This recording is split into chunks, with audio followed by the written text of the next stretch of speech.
Hi, Luke. I'm so thankful to be able to speak to you today. I think in a world where people crash diet to meet up to the pressure of losing weight, I've always loved your holistic approach to healing and sort of this whole idea of integrative medicine. And I know that you personally and professionally rely on the intelligence of the human body to do your work as a health coach.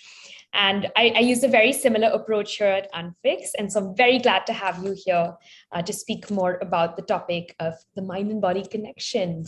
I know I didn't do justice introducing you, so please go ahead and introduce yourself. No, that's fine. It's a pleasure to be here. I've been following your work, and I think it's incredible what you are doing. It's very, in a way, it's very similar to what we do, but you're going more into detail, which is your expertise, into the mind and emotions and everything else. So I work in the field of integrative and lifestyle medicine, and I specialize in cancer and oncology. So when it comes to lifestyle medicine, which includes nutrition, movement, sleep, and emotional wellness.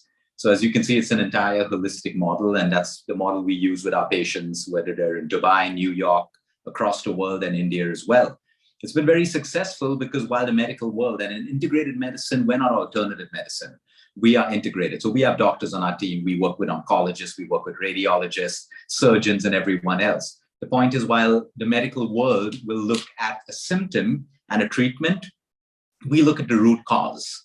So while the symptom is being treated, we are also helping the patient to address the root cause. So while we make those changes at a root cause level, the medication can hopefully reduce over time, sometimes completely stop. You can look at diabetes being reversed, thyroid and autoimmune conditions, or cancers being put into remission with an integrated model. And what I love about your work is because the mind plays a huge role. So, 9 years ago, I would speak heavily about nutrition. Okay, and then probably exercise and sleep. Today, it's really about the mind because 9 years of experience have taught us that it all starts up here. And every disease, your healing and recovery is really dependent on your mindset, your past, emotional baggage, and everything else. So I'm happy to be here and happy to have this conversation with you today. Absolutely. And you know what you spoke about the medical model, right? It's very similar here in psychology as well. I think years of Western medicine have focused on the medical model, which focuses on, okay, what symptom do you have? What disease do you have? And we do have a manual for that, which is good as a reference point. But personally, in my work, I've also found a sort of more holistic approach better because things like trauma, they can't be dealt solely by being on medication, right? It involves a lot of processing, and that all happens to the mind and body. So very much in sync with what you do here as well.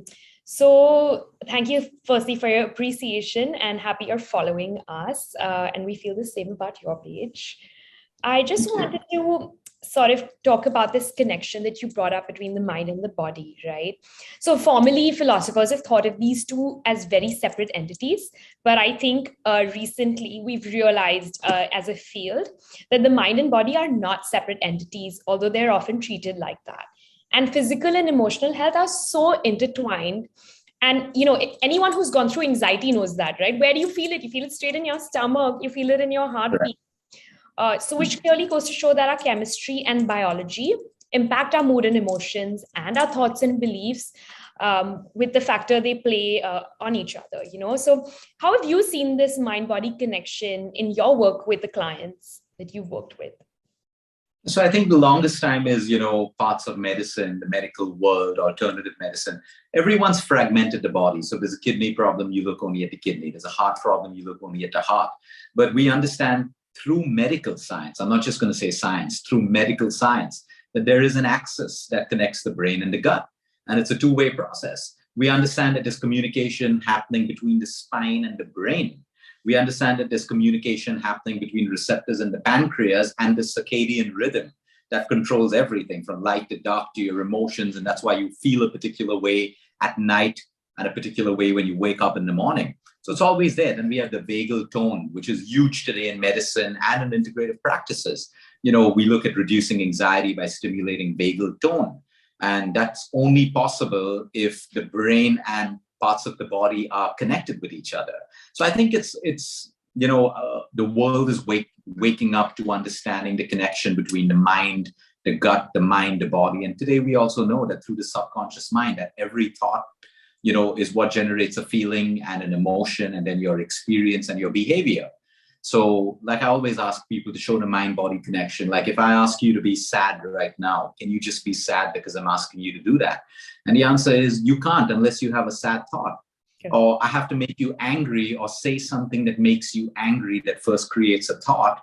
And now you can feel the emotion of anger. And how do you feel that emotion? When you're angry, your body changes. When you're happy, you're ecstatic. So we see that every one of the trillion cells are controlled by your thoughts, eventually your emotions and your feelings. So if I have a thought that can make me sick, I can also have a thought that can make me well.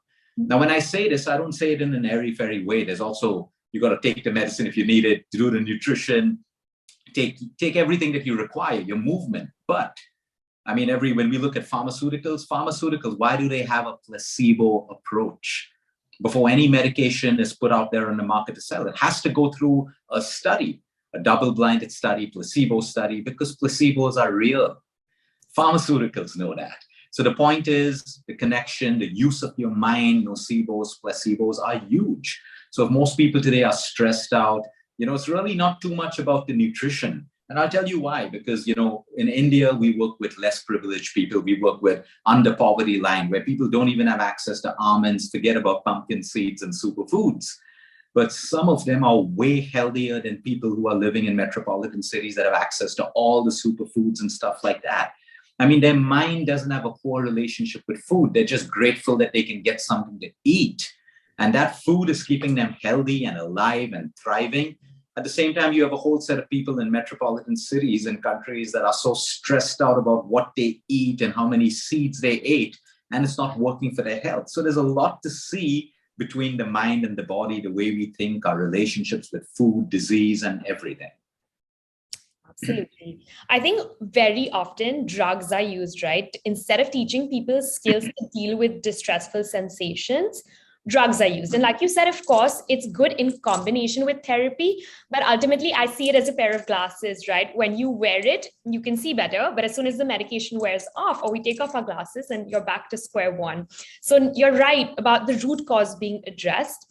And I think medications can only blunt sensations. They do nothing to resolve them, right? So I think that work is very interesting. Can you tell us more about it in the sense of how do you use the body and exercise to then impact thoughts, and especially when it comes to recovery? So, we should never forget the fact, and this is what I try to teach patients, people across the world, there was no interference from man and woman from the time the egg becomes the embryo and the embryo becomes the fetus. Okay, for that 9 months when you're in your mother's womb, there is no interference. It is an intelligence in the body of the mother that is growing that fetus into a newborn baby. We should never forget that. 9 months has no interference. Okay, the mother eats food, works out, all of that stuff. Whether you have great food, access to great food or no food. Some women prefer to just do yoga. Some women are working in the fields and doing manual labor. Doesn't matter. There's an intelligence in the body that is controlling that 9 months of birth. Now, that 9 months that grew you from a little egg into an intelligent newborn baby and then into an adult, that intelligence is what I want to remind people that you even have it in you right now. No matter what age, as long as you're breathing and alive, that intelligence still exists in you. And that is the intelligence that is working 24/7, never taking a break to keep you alive, survive, protect you, repair, grow. So this is the intelligence of the body that I'm saying that we all have. But now we've compromised that.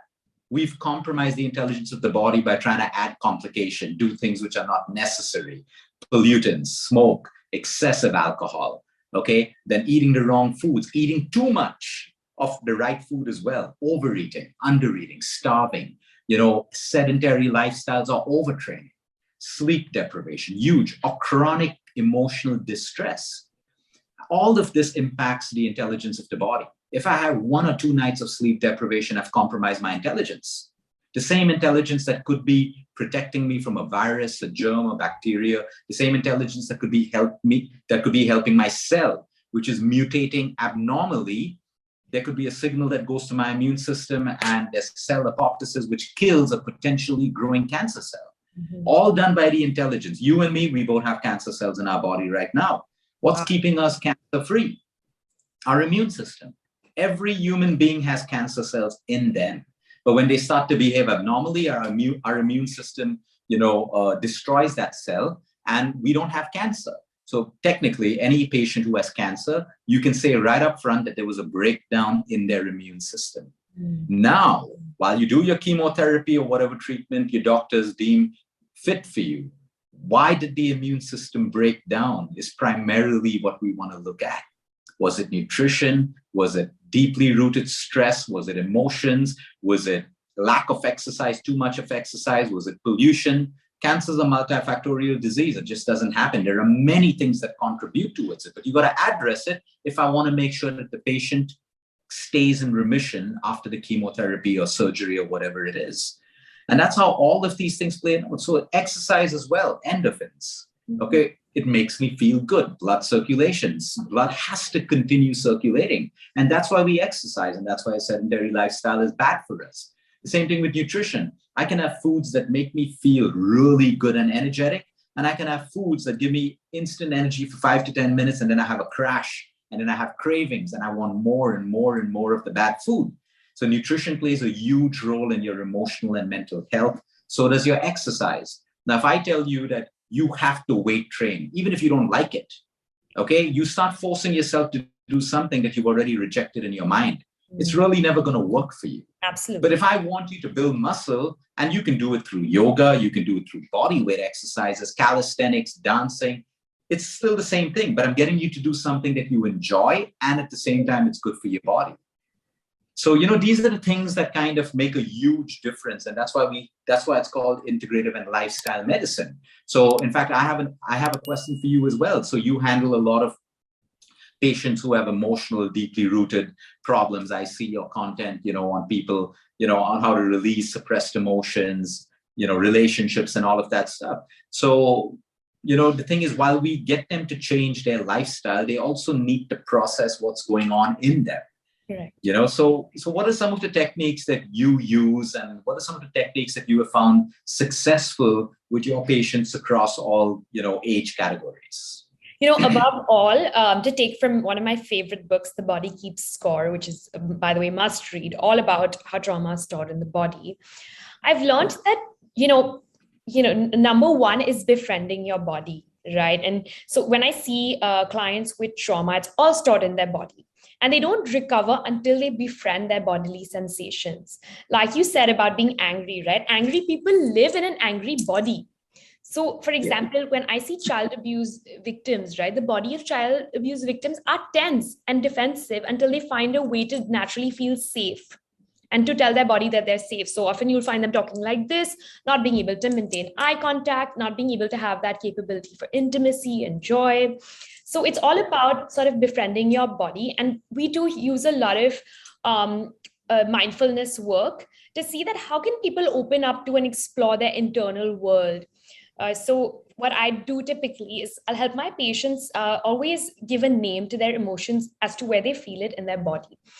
So much like what you were talking about, right? I say, okay, you're feeling anxious. Where are you feeling it in your body? So also the physical sensations behind emotions are so important. So I'll be like, how much heat are you feeling right now? How much muscular tension are you feeling? Are you feeling hollow inside? So I'll also then work on identifying what makes you feel relaxed, right? So we use techniques such as progressive muscle relaxation to help them become aware of their breath and help them become aware of body parts that are tense. And then we release that tension slowly. So I ask them to pay attention to subtle shifts in their bodies, such as tightness or like annoying sort of feeling in their bellies when they talk about negative events. And, when they notice it at first, they're so worried because they get flashbacks, right, of trauma that's not processed. But once they start befriending their body through these things, it's very interesting to see their bodies sort of open up and them feel more confident, maintaining more eye contact, and sort of moving their bodies in a way that they didn't think possibly before. So to answer your question, I think mindfulness is one of the most powerful tools we have, and we often use it in CBT to make clients aware of their bodily sensations and where they feel their emotions. And then sort of processing it through movement, through yoga, through awareness of their breath.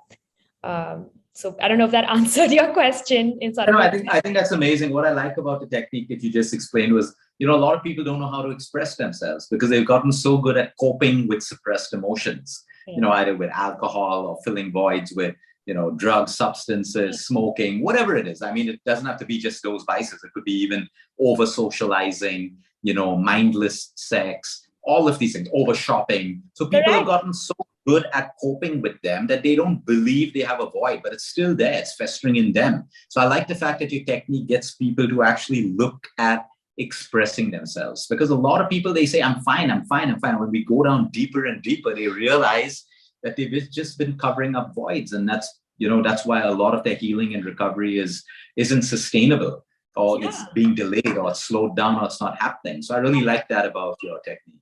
Thank you. Yeah, I know, even when we deal with people who come in with sort of issues with alcohol addiction, we don't look at, okay, cut down this alcohol amount for a week. We look at more what's the underlying cause.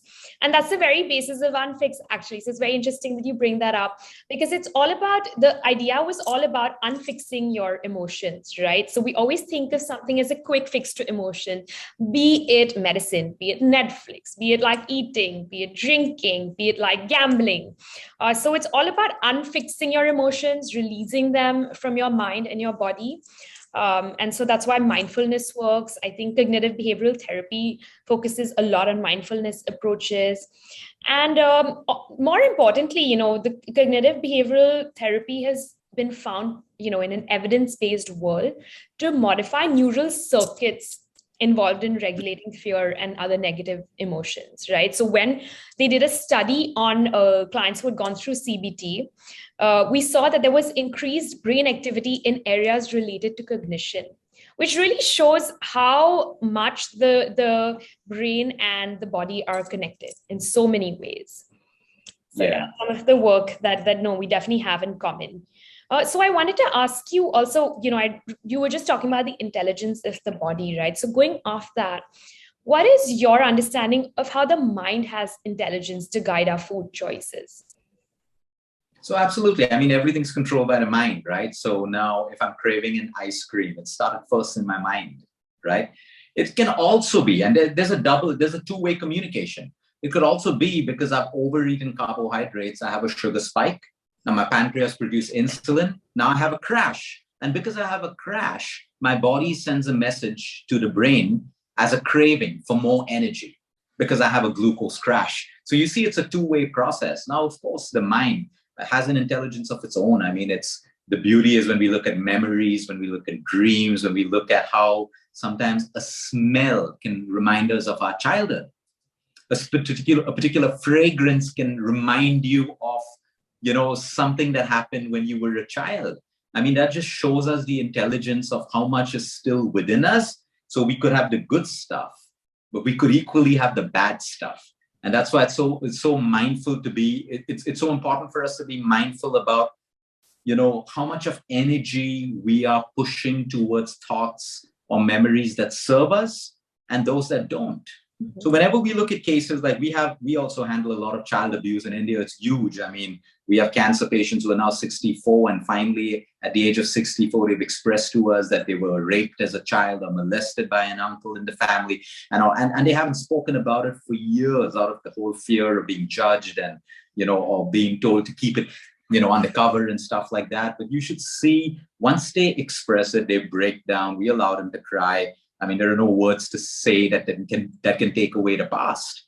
But then it's interesting to see that 50 years of their life after it's happened, they've only been thinking about that injustice, that suppression. So what have they created? They've nurtured that same thought, which has actually given birth to a very strong neural pattern, which now you can never get rid of.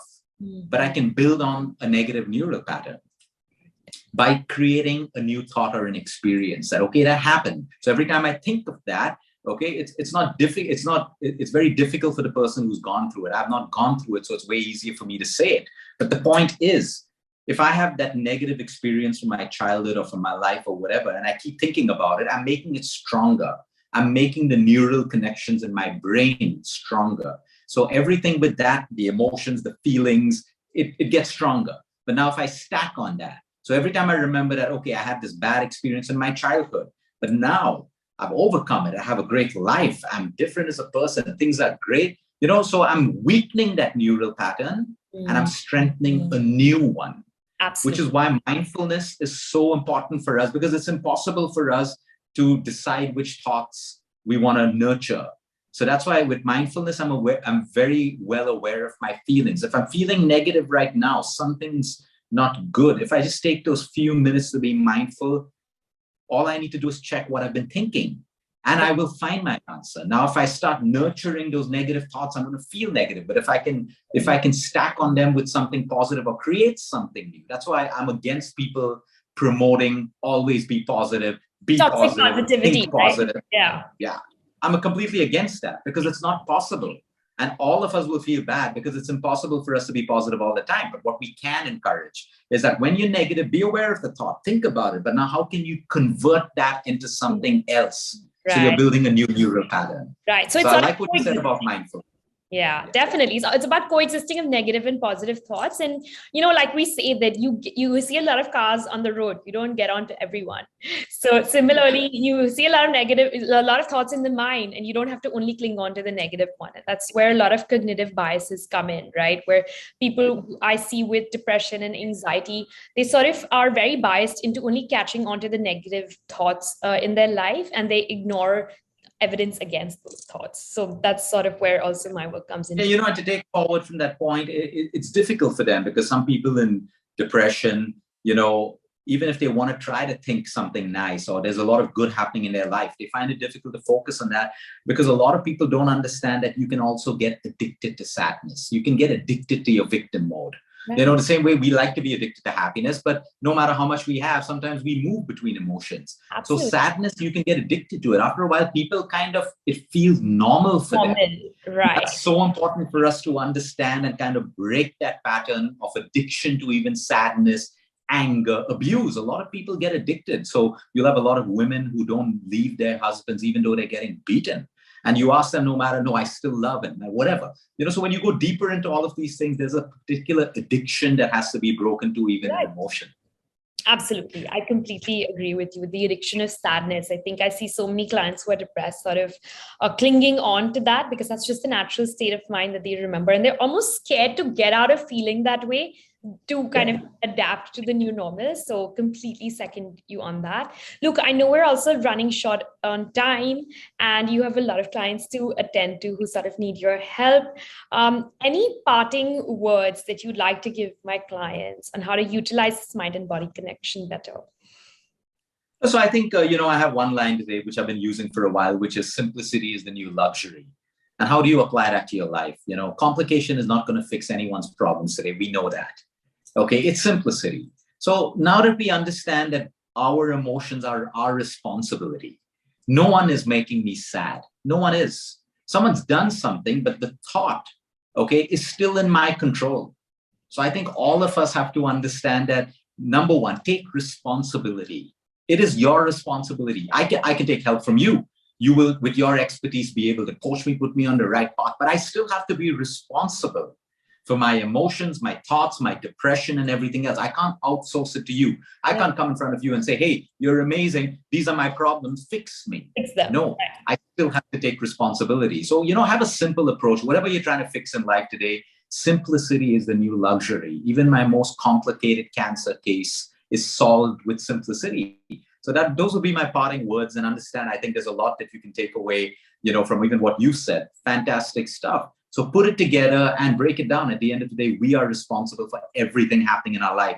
10 people could have done 10 things to us in our childhood. But right now, we are responsible for our present. No one can change the past. No one. We got to be coached through it. Of course, severe abuse, we need counseling, all of that stuff. But we are still responsible for everything that we do in the present moment. I love that. I'm also signing off by telling everyone that you are the author in your own story, right? And you get to decide which role you want to take, whether you want to take victim or you want to take protagonist. And that sort of influences the rest of your life. So thank you, Luke, for being here with us. Look forward to many more such conversations with you. Thank you for making the time. I'm sure everyone here is going to benefit so much from the knowledge you've given us today. Thank you so much. And thank you for all the knowledge you shared as well. It's been great doing this with you. Thank you. Thanks.